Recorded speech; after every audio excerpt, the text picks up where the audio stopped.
Salam hörmətli tədbir iştirakçıları və məktəbli dostlar, hər birinizi Yaşıl Dünya Ekoloji Maarifləndirmə İctimai Birliyinin adından salamlayıram.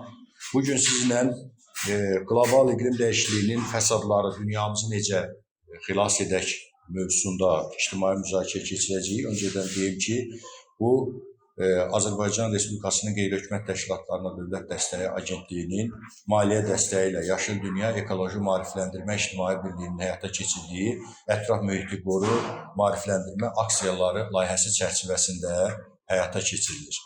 Öncədən tədbirin təşkilatçılığına dəstək verdiyinə görə Elm və Təhsil Nazirliyinə, QHT-lərə Dövlət Dəstəyi Agentliyinə, Bakı Şəhər üzrə Təhsil İdarəsinə və 192 saylı məktəbin rəhbərliyinə şəxsən Cavad müəllim Mustafayevə öz təşəkkürümü bildirirəm. Sağ olun. Dostlar, son zamanlar qlobal istiləşmə, daha doğrusu son 5 ildə daha çox eşidirsiniz. Qlobal istiləşmə, qlobal iqlim dəyişikliyinin fəsadları, nəticələrinin yumşaldılması. Bu cür ifadələri yəqin ki, kütləvi informasiya vasitələrində, televiziya və radioda, internet, sosial şəbəkələrdə çox eşidirsiniz və yəqin ki, sizinlə onlar biraz terminlərdən danışırlar. Bəlkə də sizin üçün çətinlik yaradan qavramlar, anlayışlar da çıxır. Nədir qlobal iqlim dəyişikliyi? Son 50 ildə ki, siz bunu coğrafiya, sonra tarix dərsliklərindən keçmişsiniz, sənaye inqilabı ki, baş verdi, dünya əhalisinin sayı həddindən artıq artdı və bu sənayeleşməyə gətirib çıxardı, şəhər əhalisinin artmasına, ümumiyyətlə dünya əhalisinin artmasına gətirib çıxardı. Əhalinin artımı isə onun qida ilə, ərzaqla təminatı problemini ortaya çıxarır və bunun üçün isə nə etmək lazımdır? Əkin sahələrini çoxaltmaq. Əkin sahələrdə çox təəssüflər ki, bizim planetimizin ağciyəri hesab olunan meşələr hesabına artmağa başladı. Sənaye müəssisələri fosil qalıqları, yəni ənənəvi yanacaq, daş, kömür, neft və qaz vasitəsilə işlədiyindən atmosferə atılan karbon, metan və azot oksidlərinin də sayı çoxaldı.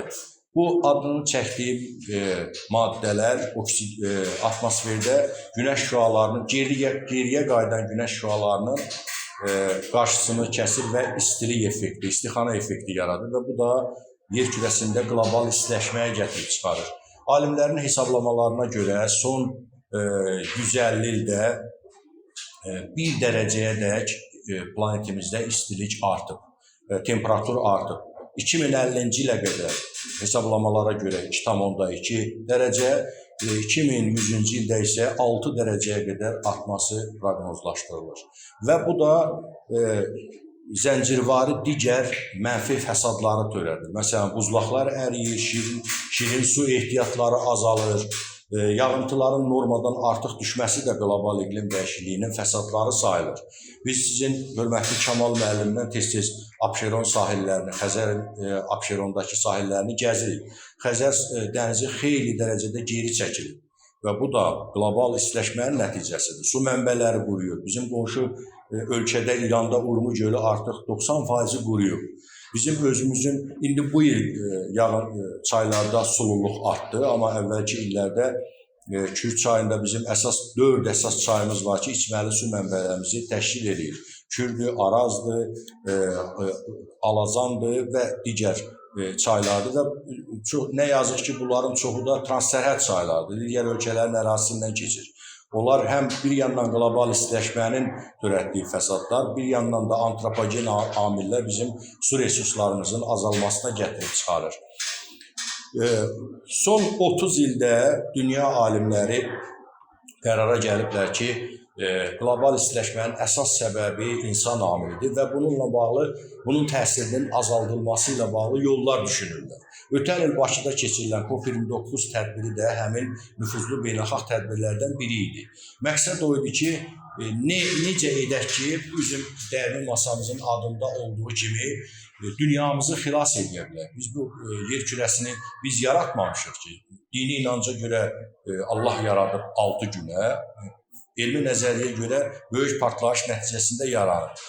nəticədə canlılar, sonra insan növü meydana gəlib və indiki insan sivilizasiyasına gəlib çıxıb.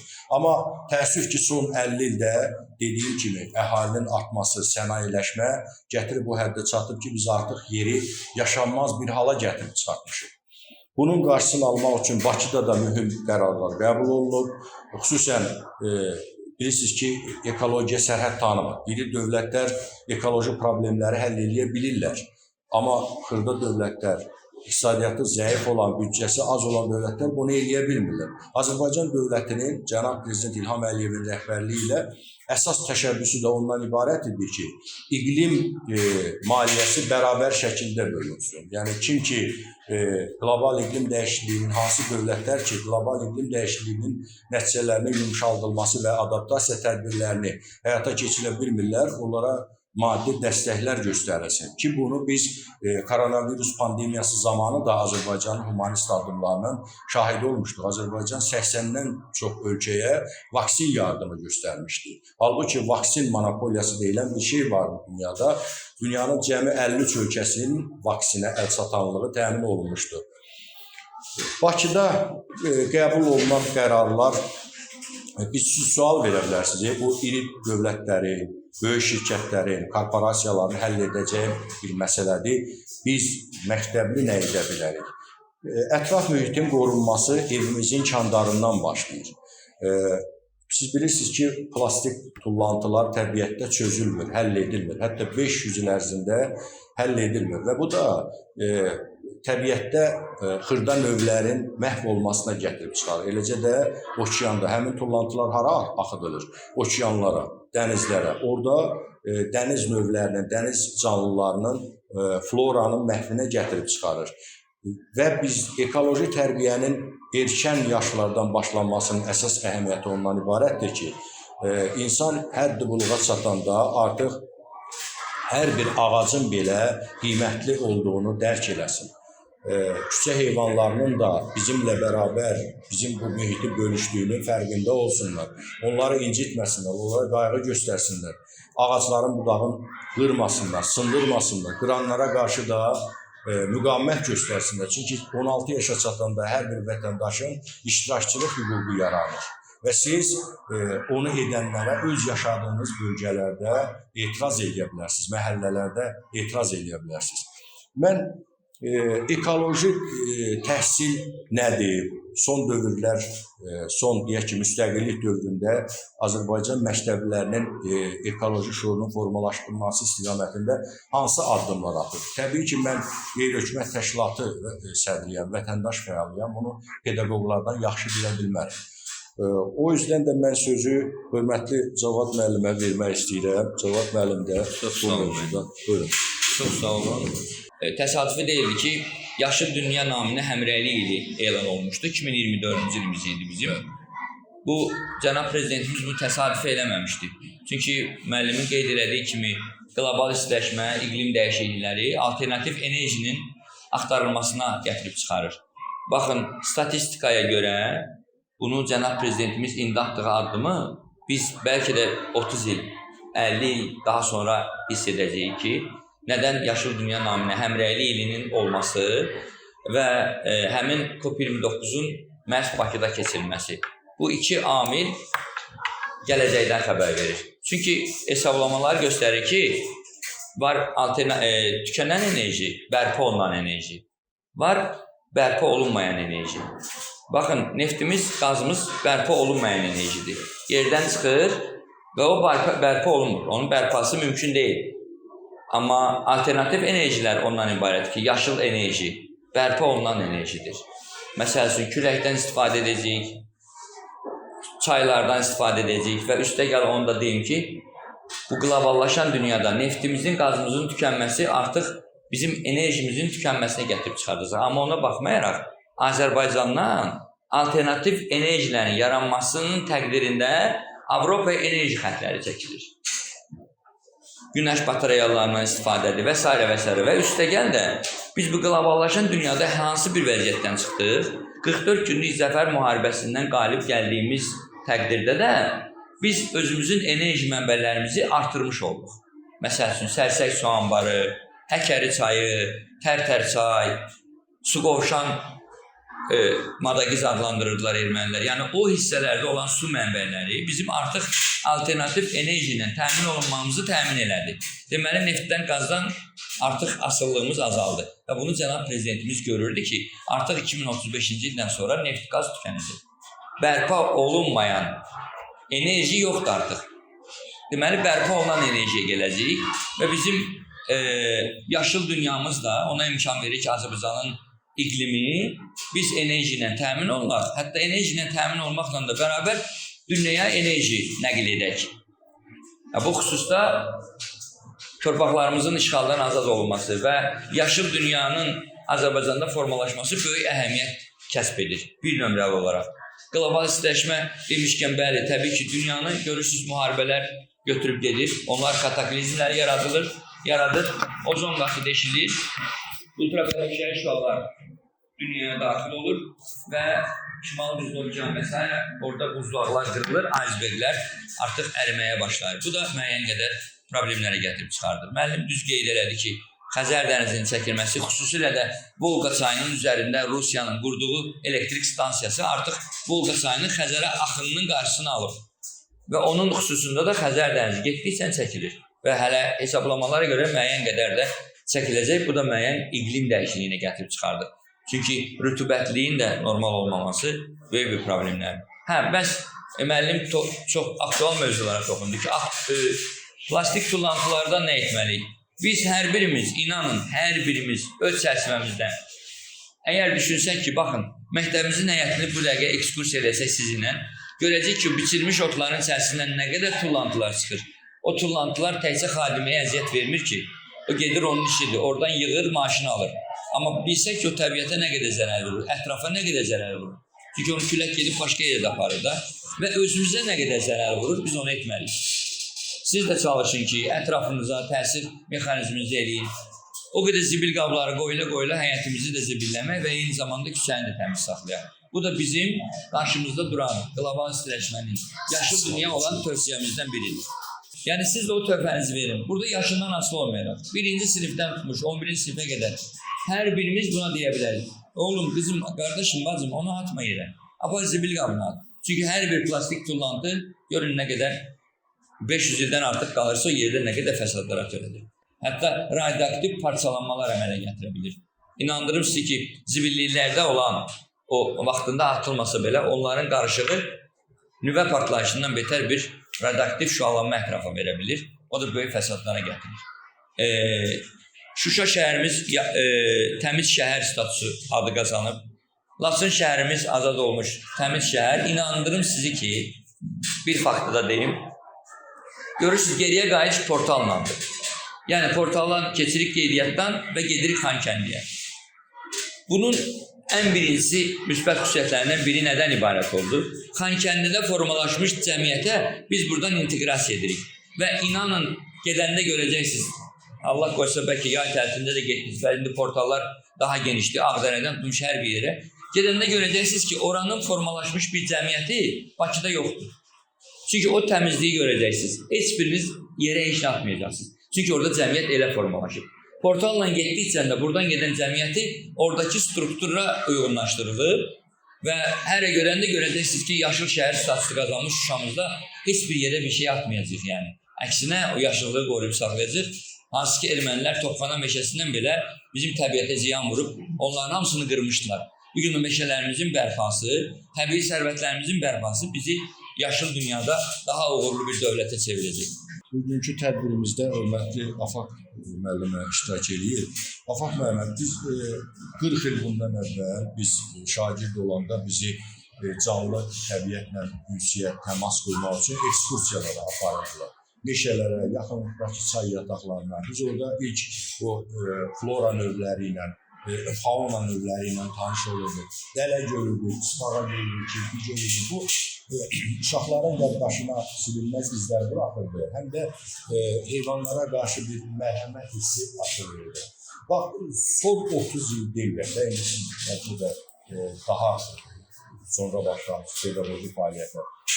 Son Bax bu son 20 ildə ekoloji şüur formalaşması istiqamətində hansı addımlar və müsbət təcrübələrlə var, nə deyə bilərsiniz? Mən həmişə uşaqlara bunu aşmalıda deyirəm ki, biz ekologiya deyəndə təbiəti qoruyuruq. Təbiəti kimdən qoruyuruq biz? Təbiəti qoruyan elə insan özüdür. Ən birinci varlıq insan özüdür. Əgər biz təbiəti özümüzdən qoruyuruqsa, və burada böyük bir problemlər var. Keçən dəfə biz Serebrədə də təhsil alanda proqrama çox gözəl bir mövzu salınmışdı. Ekoloji siyasət. Və bu ekoloji siyasət sualını mən uşaqlara verəndə ki, ekoloji siyasət nədir? Bu ekoloji siyasət budur. Sizin fəaliyyətinizdir. Sizin kimi qurumlar məktəblərə gəlsələr, məktəblərə dəstək olsalar, ekskursiya layihələri yaradılsa və siz dediniz, mən ona görə elə fikrimdə vardı deyə, məktəb proqramlarında ekskursiyalar əvvəllər salınırdı, bunlar salınmalıdır və uşaqlar aparılıb o canlı təbiətlə tanış olunmalıdır. Uşaqlar görməlidirlər ki, hansı ekosistemdə hansı canlılar yaşayır, hansı qurumlarımız var və burada hansı heyvan növləri, hansı bitki növləri qorunur. Biz əlimizdən gəldiyimiz qədər zooparka, nəbatət bağına, bu bizim elə kimya-biologiya aylığımızda bunu təşkil eləmişdik. Nəbatət bağına 6-cı və 5-ci sinifləri təşkil eləmişdik. Zooparka 7-ci siniflərin ekskursiyası təşkil eləmişdik. Amma orada balacadır da, həddindən artıq material vermək üçün uşaqlara balacadır. Məsələn, mən Gürcüstanın zooparkını görəndən sonra gəlib Azərbaycanın zooparkını bu cür böyük bir layihələr hazırlasalar, bizə də ərazi böyükdür, gözəl zooparklar düzəldə bilər. Lap şəhərdən biraz kənarda olsun, aparıb uşaqları müxtəlif heyvan növlərlə tanış etsək, uşaq gördükcə əyani vizual öyrənmək onda daha yaxşıdır.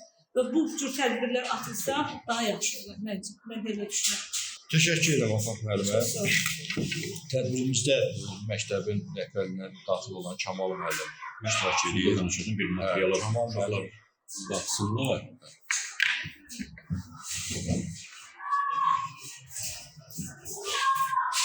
Sənayeləşmə nədir? Demək, kurslar emalatxanalardan istehsalı, zavod istehsalına keçirmək prosesidir. Bu, cəmiyyətin inkişafı üçün, həm iqtisadiyyatın, həm cəmiyyətin inkişafı üçün müsbət bir haldır sənayeləşmə. Amma bunun mənfi cəhətləri nədir? Bax, bu gün gəlib çatdığımız bu məsələlər. Nədir? Dünyamıza vurulan antropogen təsirlər, yəni insan faktorlu bir təsir. Biz dünyamızı özümüz çirklətmişik, onu məhvə doğru aparmışıq və indi onu xilas etmək vaxtı çatır.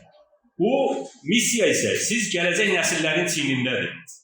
Biz artıq bu tədbirləri keçirməkdə məqsədimiz nədir? Sizə ötürmək istəyirik, sizə bildirmək istəyirik ki, qarşıda hansı problem var, hansı çətinliklər var və dünyamızı nələr gözləyir. Bu dünya, bu cəmiyyət, bu kainat sizindir. Bundan sonra biz bu nəsli sizə ötürürük. Bu bilişləri, bu tərbiyəni, hamısını sizə ötürürük. Siz davam etdirməlisiniz. Sənayeləşmə başlayır 18-ci əsrdən. Birinci sənaye inqilabı, buxar maşınlarının kəşf olunması, ikinci sənaye inqilabı, 20-ci əsrin əvvəllərində elektrikin kəşf olunması, bugünkü həyatımızda ən vacib amillərdən, vaz keçilə bilməyən amillərdən biri nədir? Elektrikdir, elə deyil. Amma bu, gör cəmiyyətimizə, yəni dünyamıza hansı ziyanları vurur. Amma biz bundan imtina edə bilmirik ki. Həm imtina edə bilmirik, həm də bunun qarşısını almaq üçün yeni bir alternativlər axtarılır. Alternativ axtarılır. Sonra 20-ci əsrin ortalarında, 1960-cı illərdən 3-cü sənaye inqilabı, EHM maşınlarının, yəni elektron hesablama maşınlarının kəşf olunması. Yəni kompüter dediyimiz bu demək, texnologiya 60-cı illərdən başlayıb kəşf olunmağa. Bu da cəmiyyətimizdə sənaye inqilabı adlanır, 3-cü sənaye inqilabı adlanır. Və bugünkü gün elan ediblər, yəqin ki də eşitmişsiniz, 4-cü sənaye inqilabı dövrü başlayır. Nədir 4-cü sənaye inqilabı dövrü? Suni intellekt. Suni intellekt cəmiyyətimizdə artıq hər birimizin həyatına daxil olur, elə deyil. Məsələn, ChatGPT-dir, Çinin istehsal etdiyi DeepSeek-dir, suni intellekt platformaları var. Yəqin ki, hamımızın xəbəri var. Bu suni intellektin kəşf olunması və bizim həyatımıza daxil olması 4-cü sənaye inqilabı adlanır. Biz sənayədən imtina edə bilmirik. İstəsək də cəmiyyət inkişaf edir, iqtisadiyyat inkişaf edir. Biz daş dövrünə, iqtisadi dövrünə qayıda bilmərik. Bu təkamül yolunun bir prosesin, bir yolun bir hissəsidir. Biz bunu keçməliyik. Amma hansı formada? Bax, COP29-un keçirildiyi Azərbaycanda bizim təbliğ etdiyimiz ekologiyanın müdafiəsi, yaşıl dünyanın müdafiəsi kontekstində olmalıdır. Yəni biz eyni zamanda sənayeni inkişaf etdirməliyik, iqtisadiyyatımız inkişaf etməlidir və eyni zamanda paralel olaraq nə etməliyik? Cəmiyyətimizi qorumalıyıq. Hansı formada? Baxın, günəş panelləri ilə tətbiqi, yəni alternativ enerjidən istifadə etməklə, külək enerjisindən, su enerjisindən istifadə etməklə bu problemlər və yaxud bir də tullanılan təkrar istehsal deyirlər. Avropa ölkələri təkrar istehsal prosesinə çoxdan keçiblər. 80-ci illərdən, 90-cı illərdən bu proses davam edir. Yəni tullantılar Avropa ölkələrində demək olar ki, bir sıra Avropa ölkələrində, qabaqcıl Avropa ölkələrində artıq o tullantı sayılmır. Həmin o tullantı enerji sayılır. Bizə dünyada, cəmiyyətdə və həyatımızda ən çox vacib olan nədir? Enerjidir. Bax, bu dediyimdə buxar mühərriki də enerji buraxırdı, elektrik enerjisi enerjiyə görə hesablanmışdı və süni intellektin də yaranması yeni alternativ ideyaların meydana gəlməsinə, yeni enerji mənbələrinin yaranmasına kömək edən bir faktordur. Bizə enerji lazımdır, cəmiyyətin inkişafı, iqtisadiyyatın inkişafı üçün mütləqdir. Və bunun üçün alternativ enerjiyə keçməliyik. Su hövzələri, sulardan istifadə edə bilərik, külək enerjisindən istifadə edə bilərik, günəş enerjisindən istifadə edə bilərik. Azərbaycan elə bir yerdə yerləşir ki, prezidentimiz, hörmətli prezidentimiz də dediyi kimi, bizim günəş və küləyə, yəni ilin bütün fəsillərində həmişə təmin olunur. Yəni ölkəmiz elə bir coğrafi ərazidə yerləşir ki, hər zaman günəşli və küləklidir. Və bundan biz istifadə edə bilərik. Bəzi inkişaf etmiş ölkələr hətta dəniz dalğalarından belə istifadə edir. Dalğa elə-belə yaranmır. Dalğa özü bir enerjidir. O dalğalardan hansısa texnologiyalardan istifadə edərək o dalğaların əmələ gətirdiyi turbinləri fırlatması nəticəsində enerji əldə edirlər. Və bu sənayeləşmənin bizim cəmiyyətimizə, planetimizə vurduğu ən böyük zərbələrdən biri də plastiklərdir. Mikroplastiklər. Okeanın dibi mikroplastiklərlə doludur. Bu artıq suyun tərkibində, istədiyimiz hər bir suyun tərkibində artıq plastik var. Bunu dünya alimləri artıq sübut ediblər və hər bir içdiyimiz suyun tərkibində mikroplastiklər var. Bu plastiklər okeanın dibində, bu fəlakətlər nəyə görə yaranır? Bax, güclü qasırğalar, su basmalar, yanğınlar nəyə görə törənir? Sizcə bu hardan qaynaqlanır? Okeanın dibindən qaynaqlanır. Siz bilirsiniz ki, okeanlar, ümumiyyətlə dünyamız, planetimiz canlıdır, nəfəs alır. Nəfəs almalıdır. Onun nəfəs aldığı yer də haradır? Okeanların dibidir. Yəni magma, yerin magması, orada böyük bir magma var. Bilirsiniz də, coğrafiyadan öyrənmişsiniz. O qədər isti bir kürədir də, bilirsiniz. Günəşdən də hətta dərəcəsi yüksəkdir. Orada baş verən prosesdə okeanların dibindən o nəfəs almalıdır. Yəni oradan buxarlanmalıdır. Hansısa bir enerji oradan çıxmalıdır. Amma bizim atdığımız okeanlar, o plastiklər okeanların diblərini elə bir vəziyyətə gətirib çıxardıb ki, artıq oradan okean nəfəs ala bilmir. Nəfəs ala bilməyəndə, bilmədiyi halda bəzi proseslər artıq qarşısı alınmaz vəziyyətə gəlir. Yəni kondensasiya deyilən bir şey var. Buxarlanma, yağışın yağması və s. və ilaxır. Coğrafiyadan bunları daha yaxşı bilirsiniz. Və bunun üçün də okeanlarda temperatur qızır. Okeanlar istiləşdikcə, sular istiləşdikcə, bilirsiniz, dünyanın əsas hissəsi okeanlardan ibarətdir də. Və o da böyük bir qasırğalara, fəlakətlərə, nə bilim, daşqınlara, digər antropogen, yəni bizim törətdiyimiz iqlimin korlanmasına gətirib çıxardır. Və bunların qarşısını almaq üçün nə etməliyik? Siz deyə bilərsiniz, bax biz nə edə bilərik ki? Biz sizə qulaq asırıq, dinlədik, hamınız danışdınız, bizə izah elədiniz. Biz nə edə bilərik ki? Dünyada da öz axarında gedir. Fırlanır da dünya öz axarında. Elə deyil, elə düşünə bilərsiniz da. Bizim əlimizdən nə gələr? Siz nə edə bilərsiniz? Bax, adi bir plastiki çölə tullamaya bilərsiniz. Evinizin, Elman müəllim qeyd elədi, Cavad müəllim qeyd elədi. Bu ekoloji tərbiyə hardan başlayır? Ailədən, evimizin kənarlarından. Və məktəbdə də biz bunları sizə təlqin edirik. plastikləri lazım olan yerə atmaq lazımdır. Onları çölə, təbiətə tullamaq olmaz. Bu plastiklər 100 il ərzində çürümürlər bunlar. Və bu torpağa qarışanda da mikroplastik şəklində yenə də yaşayır. O, bütün təbiəti, canlı aləmi məhv edir. Sonra kitab və dəftərlərdən istifadə edirsiniz. Elə deyil. Dəftərlər, kitablar nədən hazırlanır sizcə? Ağacdan.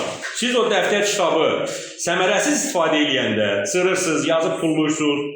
Təhsil Nazirliyi də məcburdur, neynəsin dövlət? Yeni kitablar sizə çap eləsin, yeni dəftərlər çap eləsin.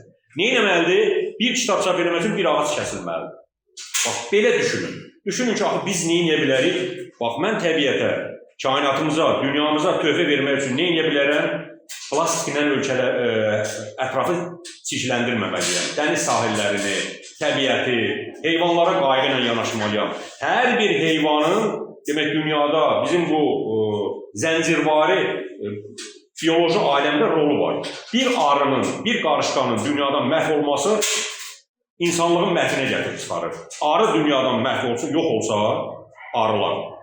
İnsanlıq məhv olacaq. Və bu qarşısı alınmaz proses olacaq.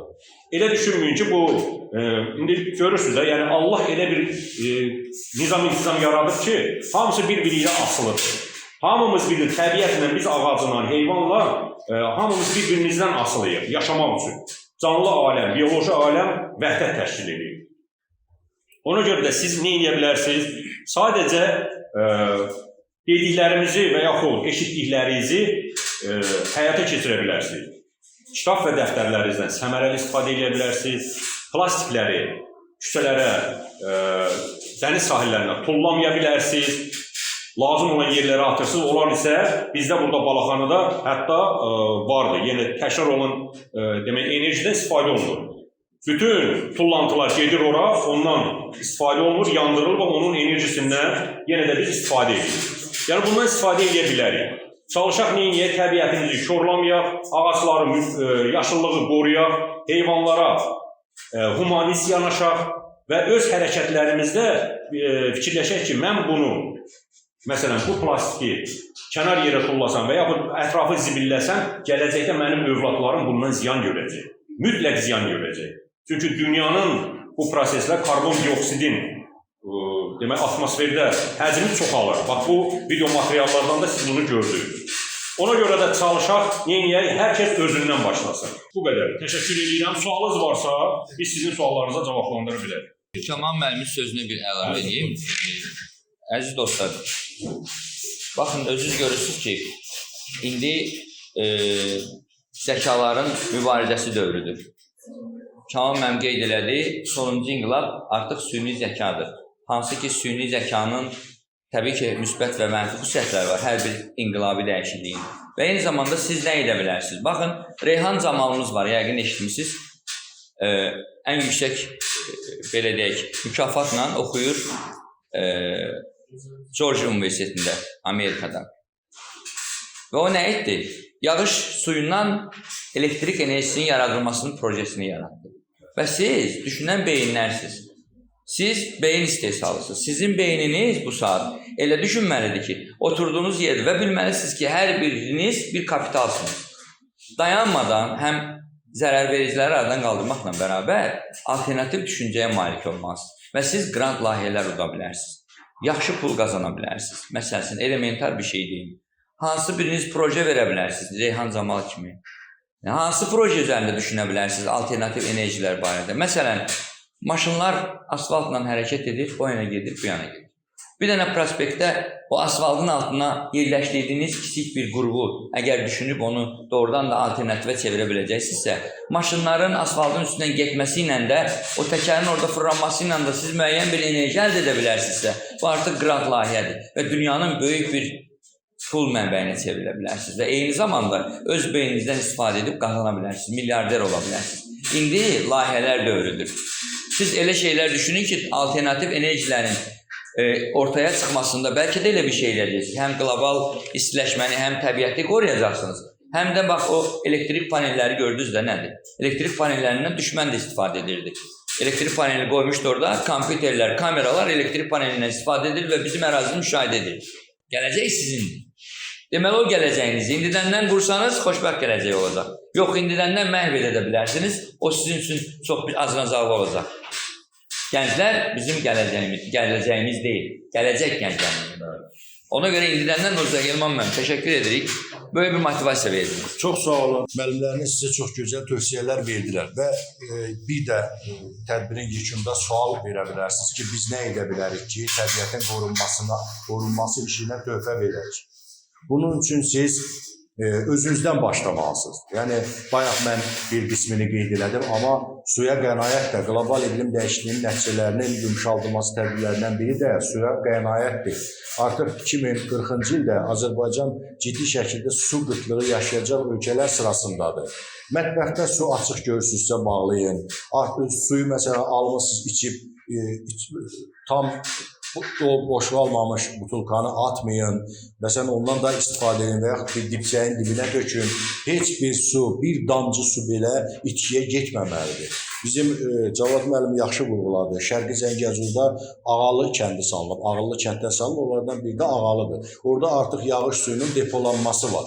Artıq dövlət, onu da bilək ki, yaşıl enerjinin sektorunun inkişafına Azərbaycan dövləti cənab prezidentin rəhbərliyi və təşəbbüsü ilə çox ciddi diqqət ayırır. Qaradağda Cənubi Qafqazın ən böyük günəş enerjisi stansiyası yaranır. Şimal bölgəsinə gedəndə yəqin görürsünüz, orada külək pərləri var. O da küləkdən alınan enerjidir. Bizim öhdəmizə düşən odur ki, ətraf mühitə duyarlı olaq, canlıları sevək, yəni insandan başqa canlıları, heyvanları, küçə heyvanlarını, sahibsiz heyvanları, ağac budaqlarını qırmayaq, ətrafı zibilləməyək. Əl-ələ verək, dünyamızı qoruyaq və dünyamızı xilas edək. Təşəkkür edirəm, çox sağ olun iştirak etdiyinizə görə.